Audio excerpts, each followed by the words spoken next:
útero. Na realidade, na mulher que não está em gestação, existe um ângulo entre o eixo vaginal e o eixo uterino. Não chega a ser 90 graus, mas é um ângulo importante. E aqui eu tenho, então, o canal anal e a ampola retal. Vai seguir aqui a curvatura do sacro, do osso sacro. E as válvulas aqui, as 3 válvulas de Wilson. O que acontece aqui?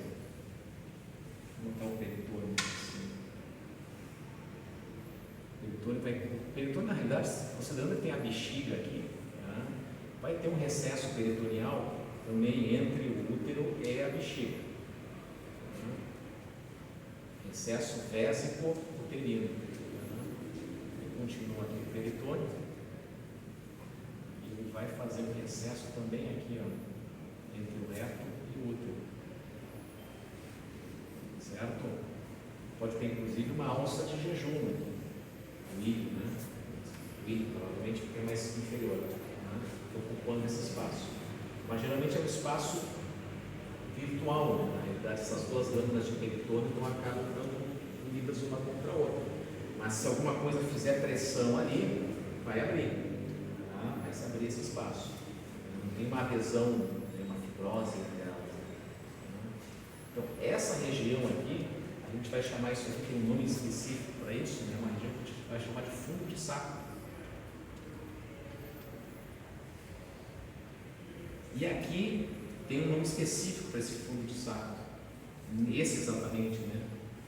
Não é nada a ver com o Douglas, nosso técnico, mas é o fundo de saco de Douglas. Um anatomista que deve ter descrito e ganhou, levou de brinde, batizaram o espaço com o nome dele. Fundo de saco de Douglas. Qual é a importância desse espaço aqui? A importância desse espaço é que ele é um acesso, uma área de acesso muito fácil à cavidade peritoneal através da vagina. Então, quando a gente faz o exame de colo de útero, a gente vai ter aqui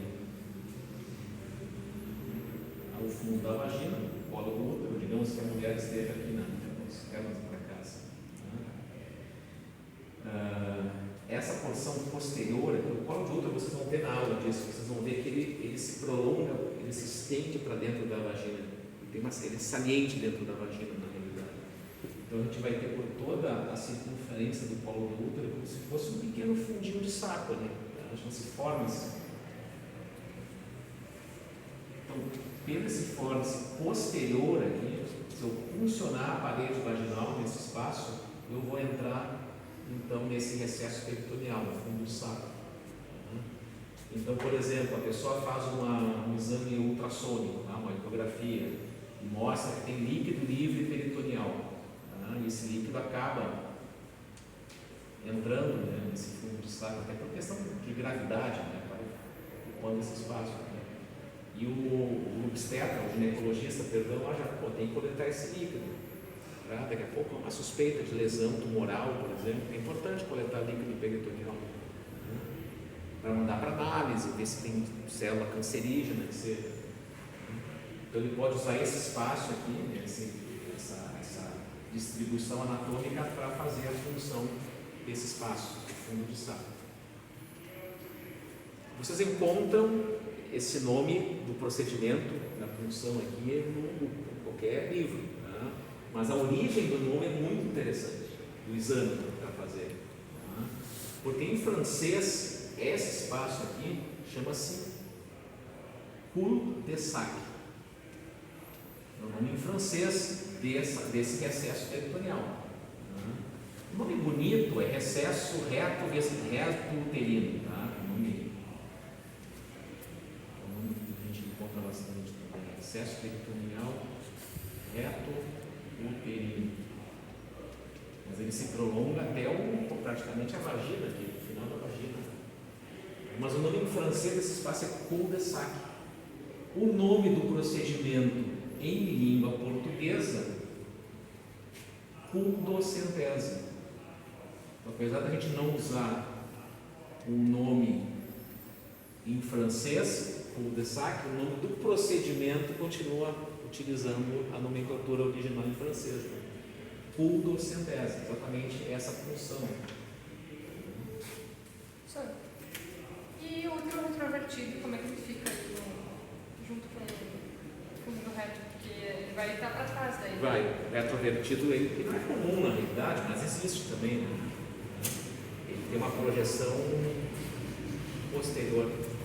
Sinceramente, nas peças aqui eu nunca vi acontecer. Eu tenho, na bilheteira eu tenho. Bom. Tá bom.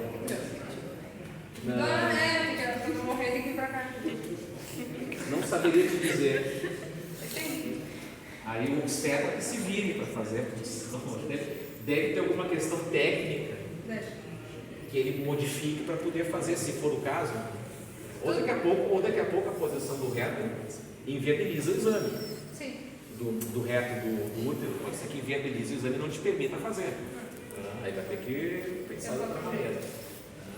Mas no útero normalmente anterovertido é um exame que deve ser feito também. Toda vez que tu passa por exemplo, você tem outra vertida também. Interessante. Certo? Então o que é a minha ideia aqui em relação à parte aqui da inervação que a gente vai falar na última semana?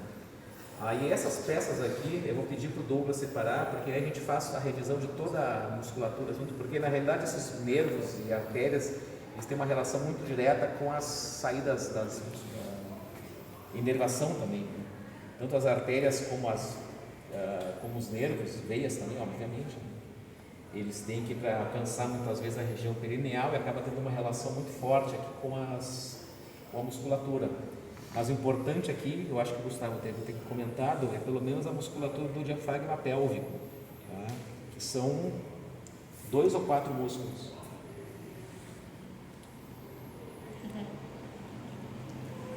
Qual é a pegadinha aqui? Pode ser 2 ou pode ser 4. É que o tem 3? Não é formado por 3?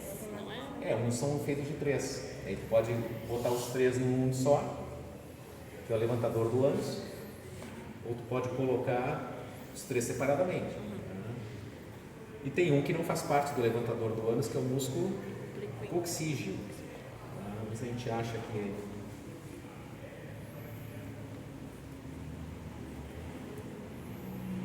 músculo coxígeo.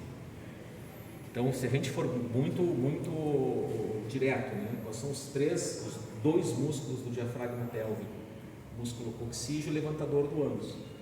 Se a gente quiser ser um pouco mais detalhista, o coxígeo e o levantador do ânus são 3.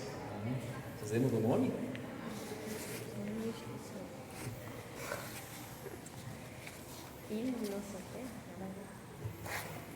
Ilho coxígeo, pubo retal e pubo coxígeo. Um dos 3. A gente depois faz um esqueminha para vocês. Aqui, ó, essa aqui é uma peça interessante, ó. Tem bastante coisa aqui. Tem a bexiga aqui na frente. Então a ordem é sempre, né? Bexiga, útero e reto. Ok? A bexiga está aqui. Então, esse espaço, isso aqui é peritônio cobrindo, ó. Então o recesso vésico de bexiga uterino. O recesso peritoneal. E depois atrás aqui foi seccionado, né? Eu teria então. A vagina também não está mais bem vista. Então aqui seria isso aqui é a vagina, isso aqui, puxa vida, o tamanho grande.